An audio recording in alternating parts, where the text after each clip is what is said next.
Hello and a warm welcome to Personal Finance. I'm Gugulethu Cele. Now, if you might live in a sectional title property, then you must know that it's of the utmost importance for you to have a close relationship with the managers as well as body corporates of that particular scheme. But to tell us more about this, as well as the importance of annual general meetings and how they not only apply to your livelihood in the environment within which you live, but also financially your pocket, is Carl Smit. He's the Managing Director of Sandak-Lewin Property Trust. Good to have you with us today, Carl. Let's perhaps begin by understanding the difference between sectional title property as well as a full-scale holding. What's the fundamental difference between the two? Well, I think, Gugulethu, the fundamental difference is that when you own free title, you own everything that you see. So outside, inside, that's all yours, all your responsibility. In the case of a sectional title or cluster development scheme, specifically sectional title, there's a body corporate and they're responsible to look after the outside of your, what they refer to as being a section, and the common grounds, so the gardens, parking area, and that's what your levy goes towards every month, to maintaining those areas and various other administrative, legal and other costs that the body corporate incurs in its day-to-day running of its affairs. Now, for someone watching at home, they probably think, well, look, if I'm in a sectional title property, all I want fundamentally is a roof over my head and all of these other external elements that you've alluded to work well and for my benefit. Why is it critical then for property owners, trustees of this particular scheme, as well as body corporate managers to have such a close and intimate relationship, which is understood and brought forward through the annual general meetings? Well, I think the annual general meeting is the key where or the issues such as finance, election of trustees, and the direction that's going to be taken for the body corporate is confirmed at that meeting. Many owners don't attend those meetings because they feel that it has no impact on them. But levies get determined at those meetings. The trustees that are elected are the people that are going to be in power and going to actually take the body corporate forward. Now, if you haven't had a say in that, it's very difficult for you to come after the point and say, well, I don't like what's happening. You didn't contribute, you didn't participate. And if they're doing everything legally correct, then there's very little, should I say, that you can do to actually have stopped them from going forward. To play devil's advocate for a moment, what if I come back and say, well, look, I wasn't notified of the meeting, I was unable to attend, therefore I don't agree to the 10% increase in levies? That's a valid comment. A lot of owners do that. They say, I haven't received the notice. Well, first of all, the managing agent has a responsibility to dispatch that notice to all the owners, and if they can verify that it has been sent out, well, then the meeting is valid. Even though a person hasn't received the notice, it doesn't invalidate that meeting. So the 10% then applies, and if it's been legally done in terms of budgets, decisions at the annual general meeting by virtue of the members approving the budget and the trustees taking a decision shortly thereafter to confirm how those levies are going to be determined for the financial year, the owner is bound by all of those decisions.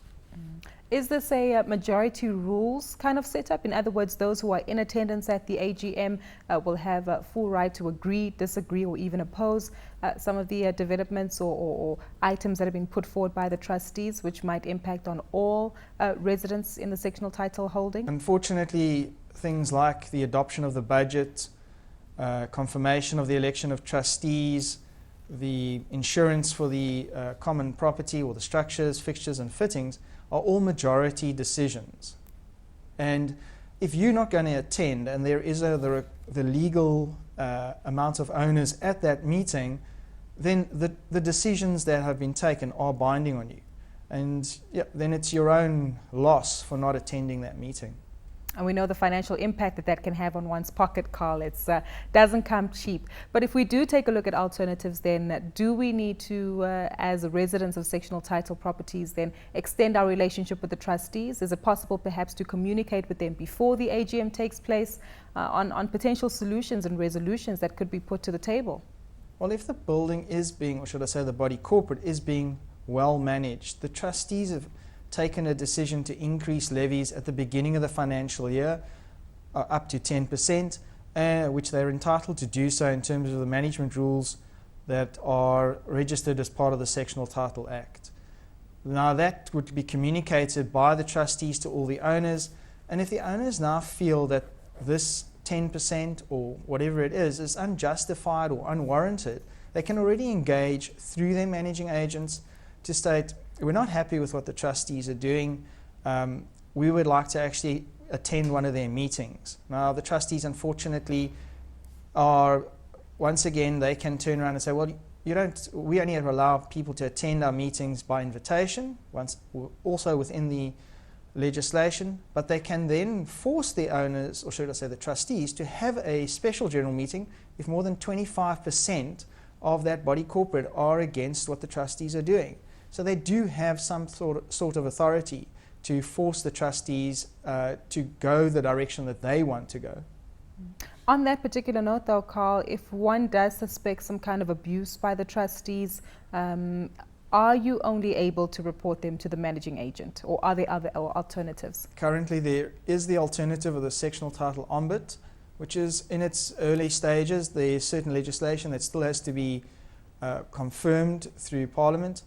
So when that is up and running, there is going to be a forum for which owners can report trustees, or disputes regarding owners, issues regarding managing agents, and various other aspects within the legislation. So there isn't the full functioning ombud at this point in time, something that really is needed in the sectional title arena.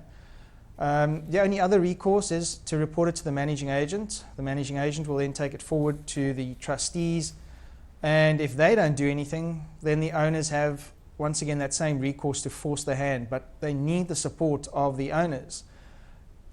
The problem that exists is that very few owners want to get involved in a sectional title scheme.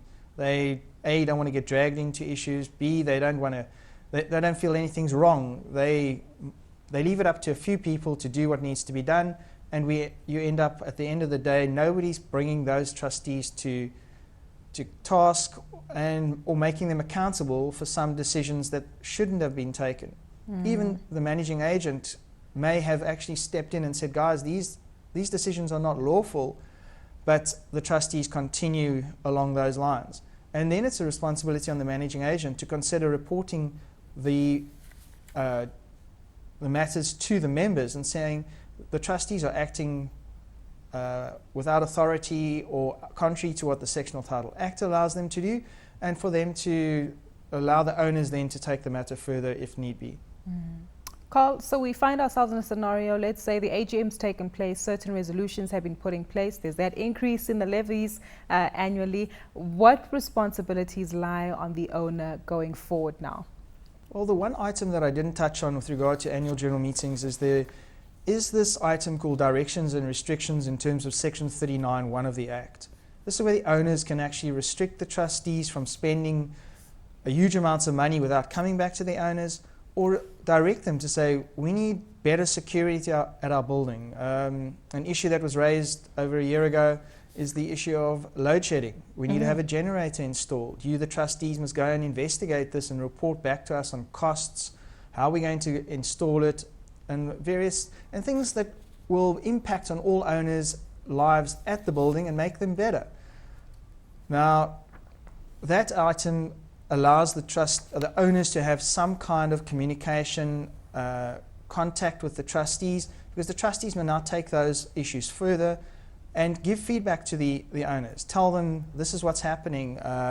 Call the required meetings to get the required approvals, which may need more than a majority decision, to implement an item such as installing a generator, upgrades to security, which may be improvements such as security cameras, beams around the property.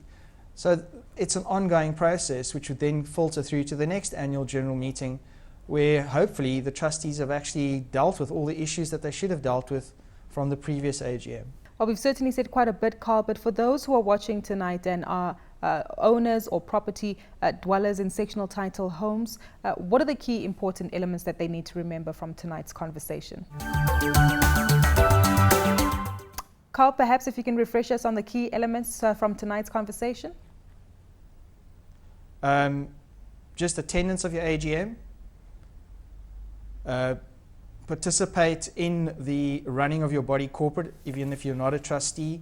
And on top of that, hold your trustees accountable. Fantastic. We'll leave it on that note. Again, holding trustees accountable. And I take it how you choose them is also a key and critical element, because you need individuals who will have the amount of time necessary to look out for the objectives of all owners in the sectional title dwelling. Thank you so much to Carl, though, for joining us this evening. Your time is much appreciated tonight. That was Carl Smit, who's the Managing Director of Sandak-Lewin Property Trust. Now, for you viewers at home, if you do have any insights that you'd like to share with us, feel free to log on to social media platforms at CNBC Africa using the hashtag Finance410, or tweet myself at Gugulethu for further insights and giving us your opinion and feedback on tonight's episode. Until next time, though, we wish you a wonderful evening.